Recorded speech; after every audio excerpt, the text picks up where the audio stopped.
Hello, everyone. My name is Kenton Covescu. I'm an ex-Googler, an ex-BCG consultant, and the founder of Rocketblocks, an online platform that helps candidates prepare for interviews.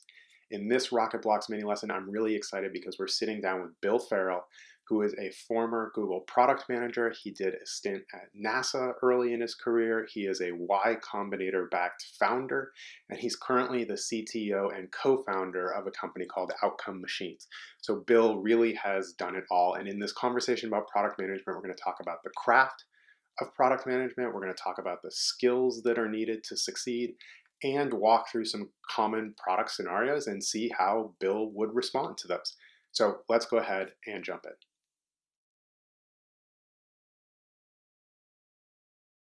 A little bit about how you think about the product management skill set. Like if you were forced to describe, okay, here's the three key skill sets a product manager should have, what would those skill sets be and why? Think they're organized, they're great communicators, and they're determined. Okay, And so let me go in reverse order awesome, on good these list. three. Um, so determined, right? I think being a product manager or building anything, you're going to be told no constantly by all sorts of people. Maybe you're interacting with the legal department and they tell you no, if you do that, that wouldn't work. Okay, I think you gotta they're probably right. So you can't just say, well, no, I'm going to do it anyway. You have to say, well, okay, well, what can we do? How can we get around this obstacle, right? Or the engineering team constantly or typically a source of, hey, this seems like it can't be done, or we can't do it in this time frame. Okay, great, that's fine. Let's talk about why we can't do it in this time frame, or what would make it possible. What changes do we need to make to the product? And I think that conversation, turning things into a conversation, enables you to say, okay, well, there was an obstacle, and we're going to find our way around that obstacle so that we can still get to whatever our core objective is. So that's being determined. In terms of being a great communicator, right? As a product manager, you're a communicator in a couple of ways. One is I think you're a router of information. So, especially at a large company, a large tech company, you are interfacing with a lot of different teams where you need buy in or help or support from many different groups to actually get your product out the door or get those improvements out the door.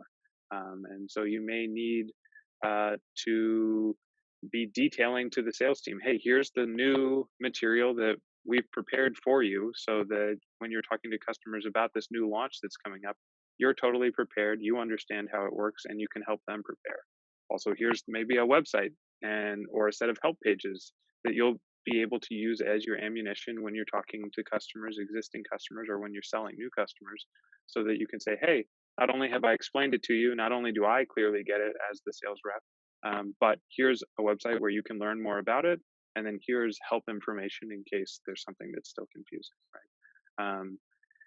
So that sounds like just negotiating or moving information around, but I think as a product manager, you're also crafting those messages, right? You're going to be the one working on that web page. It doesn't mean that you're necessarily the designer for it, but you're the one figuring out some of the language at a minimum, or maybe actually doing all of it yourself.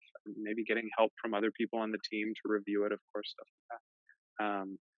And you probably would be doing training sessions with the sales team where you're standing in front of a room and you're presenting, hey, here's the new feature, here's the value that it brings, why we should be excited about it, and why we're bringing it out the door, right? And sometimes you're going to be pitching uh, kind of peers, and sometimes you're going to be pitching upper management on, hey, this great new feature. And I've been in some awkward pitches around that, and I think really knowing your facts so that you really have all the details. And sometimes it's awkward because they don't really care about what it is that you're doing, and sometimes it's awkward because you haven't been prepared, right? And they have, hey, what about that? And you're like, oh, I don't know.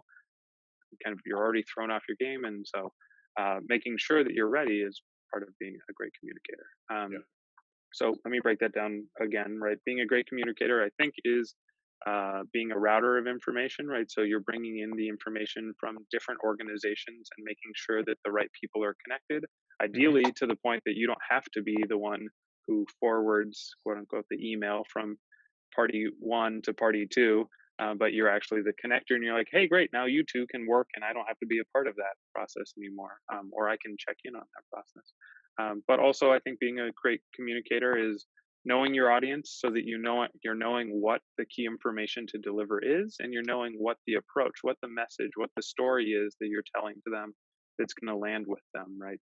Um, Pitching when you're building a new feature, how you relay that information to the engineering team, to the sales team, to the support organization, and to the designers, maybe as four different groups that I am commonly working with, um, is different for each one, right? It's the same Mhm. feature, but the things that they care about are drastically different. And so, knowing how to make sure that your 15 minutes is actually a great information dense and relevant 15 minutes rather than it becoming an hour because you're combining all four of those 15 minutes into one super hour and everyone's like, this is so boring, and they're like actively hating you.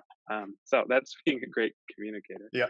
And then last is being organized and detail oriented. I Those to me feel about the same, right? But as a product manager, right, you're the one who's juggling the balls, right? There you have a bunch of balls in the air, and especially at a large tech company, there's a bunch of different organizations where again you're relying on them to do things for your team so that your team can do something, right? And so you need to know, hey, well, we have this launch planned for June 15th. Okay, if it's for June 15th, when is the engineering team going to be ready? Are they going to be ready on the 10th? Or are they going to be ready on the 14th and they haven't done testing yet? You need to know that. And ideally, you need to actually be helping them plan backwards so that you're not saying, hey, we're running up to this big launch and we're going to have one day to find the bugs and fix the bugs.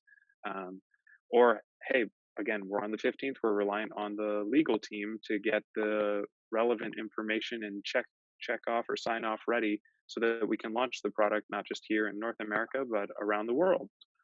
Are they going to give you that sign off on the 10th or on the 15th, right? I think that you don't want to end up, hey, I forgot to check with the legal team a few days before to confirm that they were going to sign off, so that there's enough time in case they say, oh, well, we can't sign off. We just saw what the feature does when you double click on this button, and that's a disaster. Um, so you need to be able to have baked in enough time, right? So I think being organized is making sure that your product plan for delivery or launch bakes in enough safety that or buffer space that when things go wrong, and things will go wrong, someone will be sick, there will be this new bug that you had never thought of, wasn't in the product plan, of course. um, you'll want to have enough buffer space so that that is accounted for so you get things out the door, right? And no one else is really going to be doing that planning.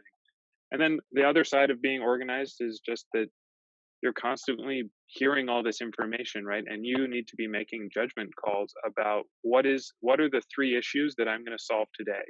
It might be a new bug that somehow has surfaced up. It might be a problem with some materials that are on the support side in a certain language that maybe I can't read, right? So I didn't even know it.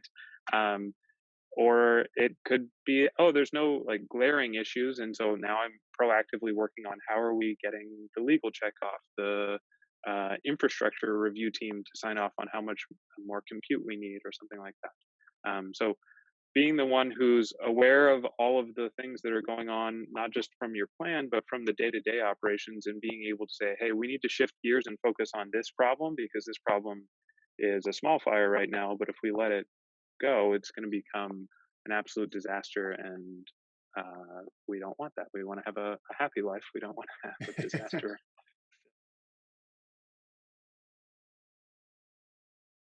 Great. I hope you enjoyed this snippet of my conversation with Bill Farrell. We've got a ton of great content coming out on both the consulting and the product management career path on a weekly basis.